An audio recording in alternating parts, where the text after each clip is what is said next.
শনি 28 April Uttara Bhadrapada নক্ষত্র নিজের নক্ষত্রে প্রবেশ করবে। 13 জুলাই আবার বকরি হবে এই উত্তরা ভাদ্রপদ নক্ষত্রে, এবং অক্টোবরের 3 তারিখে বকরি অবস্থায় আবার ফিরে আসবে পূর্বা ভাদ্রপদ নক্ষত্রে।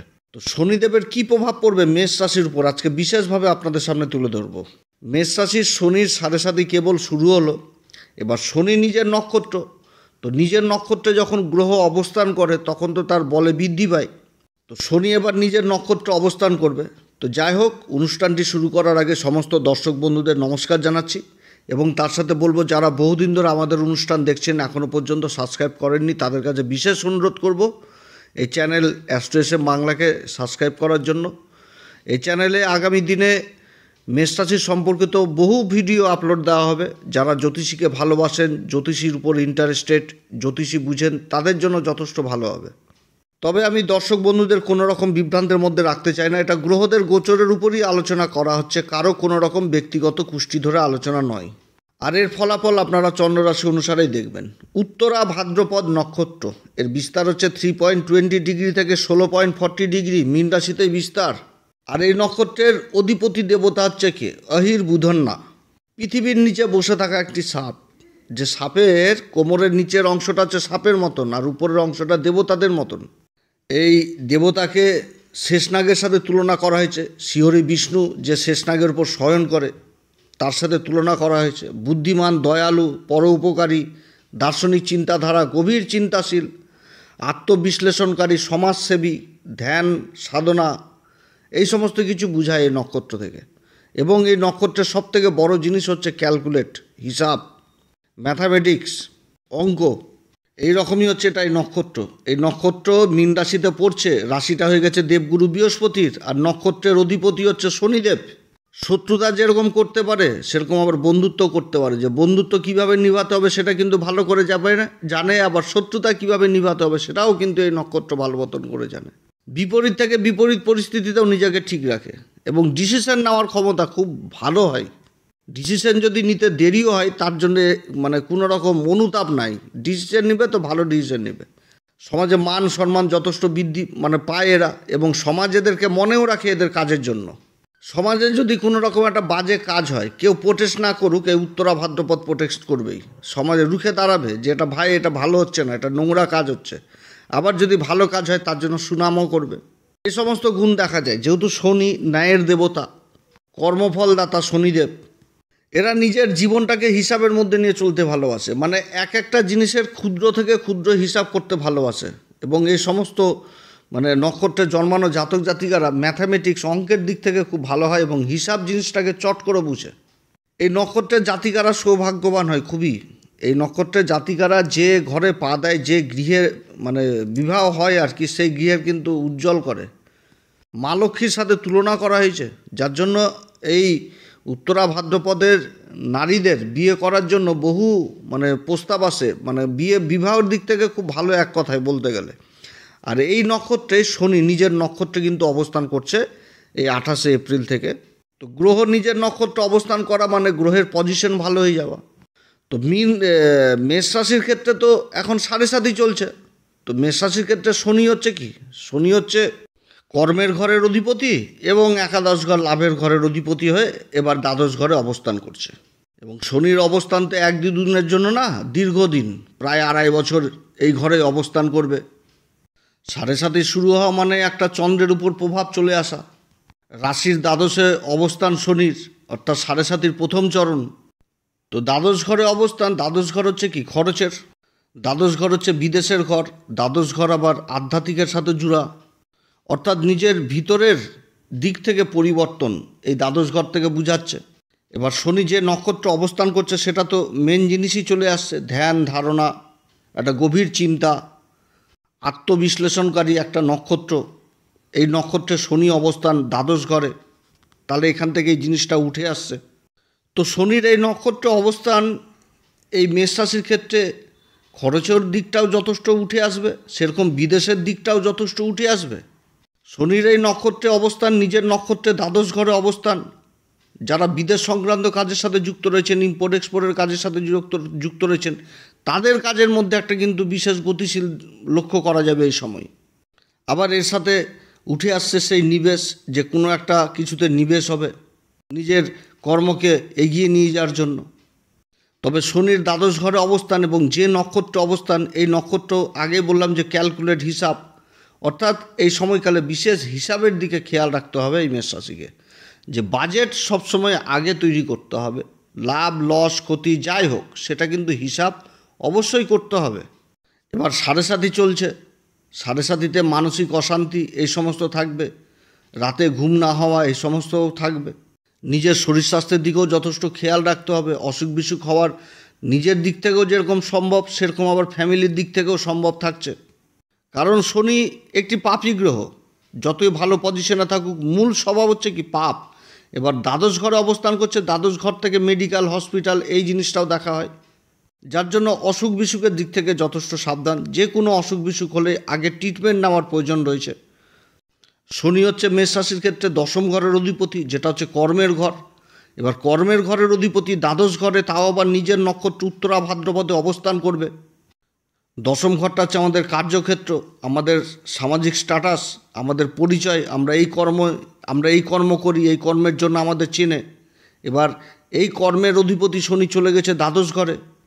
এবার দ্বাদশ ঘরের অধিপতি ব্যয়ের ঘরে এবং দশম ঘরের অধিপতি ব্যয়ের ঘরে অবস্থান করছে, যার জন্য এই সময়কালে নিজের কর্মক্ষেত্রে কোনো একটা খরচাপাতি যথেষ্ট বৃদ্ধি পেয়ে যাওয়া, অথবা নিজের কাজের জন্য যথেষ্ট ব্যস্ততা বৃদ্ধি পেয়ে যাওয়া, অথবা নিজের কর্মকে চালানোর জন্য ছোটাছুটি করা, নিজের যে জায়গায় কর্ম হচ্ছে সেই জায়গা থেকে আরও দূরে চলে যাওয়া, যে এইখানে সেই কাজটা হচ্ছে না অমুক জায়গায় গেলে সেই কাজটা হবে, এইরকম পরিবেশ তৈরি হওয়া শনির অবস্থান এটাও কিন্তু বুঝাচ্ছে।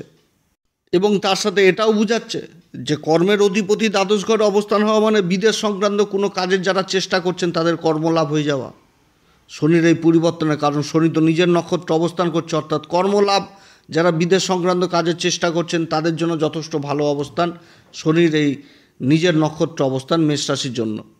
শনি আবার একাদশ ঘর, যেটা হচ্ছে লাভের ঘর, এই লাভের ঘরের অধিপতি হয়ে দ্বাদশ ঘরে অবস্থান। এখান থেকে আবার কি বুঝাচ্ছে, তা আবার নিজের নক্ষত্রে। তো লাভের অধিপতি দ্বাদশ ঘরে অবস্থান, এই জিনিসটাও উঠে আসছে যে লাভের জন্য অত্যধিক পরিশ্রম করানো বা পরিশ্রম হওয়া। সাড়ে সাতির এই পিরিয়ডে দ্বাদশ ঘরে অবস্থান শনির, অর্থাৎ বেশি কর্ম করে সেই লাভটা পাওয়া।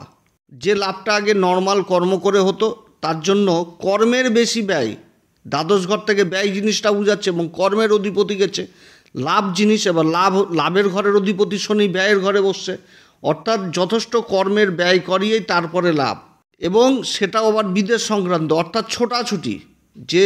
যে কাজটা এইখানে বসে হতো সেই কাজটা এইখানে আর হবে না, আরও কিছুটা দূরে গিয়ে সেই কাজ করে তারপরই লাভ।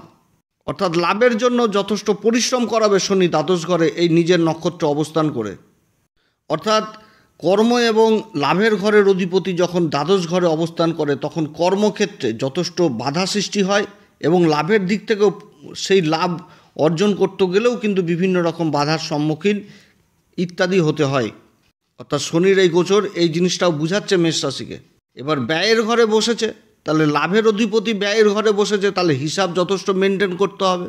যে কোনো কিছুই বাজেটের মধ্যে নিয়ে আসতে হবে মেষ রাশিকে, যে বাজেট করে চলা, বাজেট করতে হবে আগে, না তো অসুবিধাতে পড়তে হবে যে ইনকামের থেকে খরচই বেশি হয়ে যাবে, এরকম কিন্তু জিনিসটা তৈরি হবে। তাতে আগামী দিনে এই মেষ রাশির অসুবিধায় হবে। সাড়ে সাতির প্রথম চরণ শুরু হয়েছে মেষ রাশির। সাড়ে সাতির প্রথম চরণে দায়িত্ব বেশি হয়ে যায়। দায়িত্ব জিনিসটাকে বুঝায় শনি, যে কি দায়িত্ব রয়েছে এটা কিন্তু বুঝায়, এবং এদিক থেকে বিশেষ পরিপক্ক করে তোলে। শনি হচ্ছে অনুশাসন প্রিয়, অর্থাৎ যে কোনো কাজ করতে গেলে অনুশাসনের মধ্যে থেকেই করতে হবে, এবং নিজের কর্তব্যের পালন যদি ঠিকভাবে করা যায় তাহলে এই শনি কিন্তু আবার পুরস্কার দেয় শনির দিক থেকে। শনির আশীর্বাদ কৃপা বিশেষ লাভ করা যায়, কারণ শনির যে অবস্থানটা, এই যে দ্বাদশ ঘর অবস্থান, এটা আধ্যাত্মিক জগতের ঘর। অর্থাৎ যদি বাজে প্রক্রিয়া থেকে নিজেকে দূরে সরিয়ে রেখে ধর্মের পথে ইনকাম করা যায় বা ধর্মপথে চলা যায়, তাহলে এই শনি সাড়ে সাতিতে অনেক কিছুই মেষ রাশিকে দিবে। কারণ শনি হচ্ছে ন্যায়ের প্রিয়, কর্মফল দাতা। মেষ রাশির ক্ষেত্রে দুটি ঘরের অধিপতি, কর্মের ঘর এবং একাদশ ঘর লাভের ঘর, যেটা দিয়ে ইচ্ছা পূর্তি শখ পূরণ হয়। শনি দ্বাদশ ঘরে অবস্থান করছে। শনির 3টি দৃষ্টি, প্রথম তৃতীয় দৃষ্টিটা পড়ছে হচ্ছে রাশির দ্বিতীয় ঘর, যেটা হচ্ছে বৃষ রাশি, নিজের মিত্রের ঘর। বৃষ রাশির অধিপতি শুক্র হচ্ছে পরম মিত্র, তার ঘরে তৃতীয় দৃষ্টি পড়ছে। এবং তৃতীয় ঘরটি হচ্ছে বাণীর ঘর, ধনসম্পত্তির ঘর, আত্মীয় স্বজন, আমাদের ফ্যামিলি, এই 3টি ঘর। অর্থাৎ শনির কিন্তু প্রভাব এইগুলোর মধ্যে থাকবে। অর্থাৎ এই সময়কালে নিজের মুখের বাণীর দিকেও যথেষ্ট খেয়াল রাখতে হবে, কারণ শনি দ্বাদশ ঘরে অবস্থান করছে, তো তৃতীয় দৃষ্টি পড়ছে বাণীর ঘরে, তাহলে বাণীর ব্যয় করাবে। অর্থাৎ নিজের মুখের ভাষার দিকেও যথেষ্ট খেয়াল রাখতে হবে, আত্মীয় স্বজনদের সাথেও সম্পর্ক ঠিক রাখতে হবে। এবং ধনসম্পত্তি এই দ্বিতীয় ঘর থেকেও দেখা হয়, তাহলে ধনসম্পত্তির দিক থেকেও যথেষ্ট খেয়াল রাখতে হবে। অর্থাৎ নিজেকে কিন্তু বাজেট করেই চলতে হবে। এবং যে নক্ষত্র আমি আগেই বললাম, ক্যালকুলেট, অর্থাৎ বাজেট তৈরি করে চলতে হবে। এবং দ্বাদশ ঘরে যে ব্যয় জিনিসটা দেখাচ্ছে, তো কর্ম প্লাস লাভ, তারপরে ব্যয়, এবং দৃষ্টি পড়ছে ধনসম্পত্তির ঘরে, তাহলে এই জিনিসটাও উঠে আসছে যে নিজের কর্মকে এগিয়ে নিয়ে যাওয়ার জন্য যে নতুন কোনো একটা পুঁজি ইনভেস্ট, এই জিনিসটাও এই সময়কালে হওয়ার প্রবল সম্ভাবনা থাকছে। যে নিজের কাজের প্রতি একটা নতুন করে পুঁজি ইনভেস্ট বা নতুন করে নিজের ব্যবসাকে এগিয়ে নিয়ে যাওয়া, এই জিনিসটাও কিন্তু উঠে আসছে শনির এই নক্ষত্রে অবস্থান করে। শনির 7ম দৃষ্টি পড়ছে রাশির 6ষ্ঠ ঘর, যেটা হচ্ছে কন্যা রাশি, এটাও মিত্রের ঘর। তো 6ষ্ঠ ঘরটা হচ্ছে রোগ রিপু ঋণের ঘর। এবং শনি স্বয়ং দ্বাদশ ঘরে অবস্থান করছে, মেডিকেলের দিক, অর্থাৎ অসুখ বিসুখের দিক থেকেও কিন্তু যথেষ্ট সাবধান। অসুখ বিসুখ দিক থেকে যথেষ্ট সাবধানে থাকতে হবে। যে কোনো অসুখ বিসুখ হলে আগে ডাক্তারের পরামর্শ অবশ্যই নিতে হবে, কারণ ব্যয়ের ঘরে অবস্থান করছে শনি। তৃতীয় দৃষ্টি পড়ছে দ্বিতীয় ঘরে, যেটা দাঁত, মুখমণ্ডল, চোখ, এগুলো কিন্তু বুঝায়। এবং এই সময়কালে যদি কোনো দীর্ঘকালীন অসুখ হয়ে থাকে, সেই অসুখ বিসুখের দিকে যথেষ্ট খরচাপাতি বৃদ্ধি করাবে। তবে দ্বাদশ ঘরে অবস্থান করছে, শত্রুদের উপর আবার বিজয় হাসিল করাবে। যদি কোর্ট কেস মোকদ্দমা থাকে, এদিক থেকে আবার যথেষ্ট এই শনির গোচর সাপোর্ট করবে। শনিদেবের 10ম দৃষ্টি পড়ছে একদম রাশির ভাগ্যের ঘর, যেটা হচ্ছে ধনু রাশি, অর্থাৎ গুরুর রাশিতে অবস্থান করছে। এবং গুরুর রাশিকেই দেখছে, এবং নক্ষত্রটা হয়ে গেছে নিজের নক্ষত্র। আর এই নবম ঘর থেকে দূরযাত্রা জিনিসটাকে বুঝায় এবং উচ্চশিক্ষা জিনিসটাকে বুঝায়। এবং শনি স্বয়ং দ্বাদশ ঘরে নিজের নক্ষত্র অবস্থান করছে। শিক্ষার দিক থেকে, উচ্চ শিক্ষার্থীদের দিক থেকে যথেষ্ট ভালো সময় এই মেষ রাশির। তবে সেদিকেও খরচাপাতি যথেষ্ট বৃদ্ধি করাবে শনির এই পরিবর্তন। এবং নবম ঘরটি হচ্ছে ধর্মের ঘর, আর শনি স্বয়ং ধর্মের ঘরেই বসে রয়েছে, আধ্যাত্মিকের ঘরে বসে রয়েছে।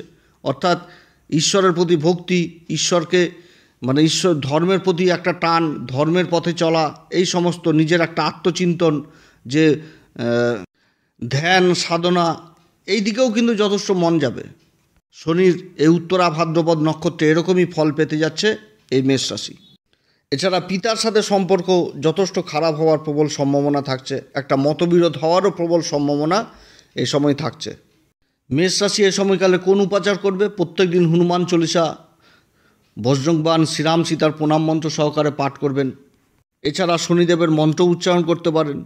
এবং তার সাথে বলবো, যারা গুরুর দীক্ষা নেননি, অবশ্যই গুরুর দীক্ষার প্রয়োজন রয়েছে মেষ রাশির, কারণ গুরুর রাশিতেই অবস্থান করছে, মীন রাশিতে। 7:30 শুরু হয়েছে। শনিবার করে অন্তত সরিষার তেল, চামড়ার বস্তু, লোহার বস্তু বাড়িতে ক্রয় করে নিয়ে আসবেন না। এবং যারা অসুস্থ, অসুস্থ, যারা অর্থের অভাবে ওষুধপত্র কিনতে পারে না, তাদেরকে কিছু না কিছু এ সময় সাহায্য করা উচিত। এবং তার সাথে বলবো, যে কোনো মন্দিরের সেবা অবশ্যই করা উচিত। যে মন্দিরে আলো জ্বলে না, সে মন্দিরে আলো জ্বালানো উচিত। যে মন্দিরগুলো অপরিষ্কার, সেই মন্দিরকে পরিষ্কার করা উচিত। যদি জন্মকুষ্ঠীতে শনির অবস্থান খুবই খারাপ থাকে, তাহলে ছায়াদান করা উচিত। পিপল গাছের নিচে মাটির প্রদীপ জ্বালানো উচিত শনিবার করে। তবে একটি কথা অবশ্যই মনে করিয়ে দিব মেষ রাশিকে এই ভিডিওর শেষ মুহূর্তে, সেটা হচ্ছে কি, বাজেট করে কিন্তু চলতে হবে। যাই করেন তাই করেন, আগে বাজেট, হিসাব করেই চলতে হবে। মুখের কথায় বিশ্বাস নয়, যেটা হবে লিখিত। এই সময়কালে কারোর অথরাইজ কোনোভাবেই নেওয়া যাবে না, দায়িত্ব কারোর নেওয়া যাবে না। এবং টাকা পয়সার ব্যাপারে বিশেষ সাবধান। তো যাই হোক, এই সমস্ত কাজ করলেই যথেষ্ট হবে। অনেক কথা আলোচনা করলাম মেষ রাশি সম্পর্কে। যদি এই পরামর্শ সত্যিই ভালো লাগে, তাহলে অ্যাস্ট্রো এস এম বাংলা চ্যানেলকে অবশ্যই সাবস্ক্রাইব করবেন। লাইক করবেন, শেয়ার করবেন, কমেন্ট করবেন। আপনারা সবাই ভালো থাকেন। এরপরে বহু ভিডিও আপলোড দেওয়া হবে মেষ রাশি সম্পর্কে এই চ্যানেলে। যাই হোক, আপনারা সবাই ভালো থাকেন। এরপরে আবার আসবো একটি নতুন পর্ব নিয়ে। নমস্কার, ধন্যবাদ।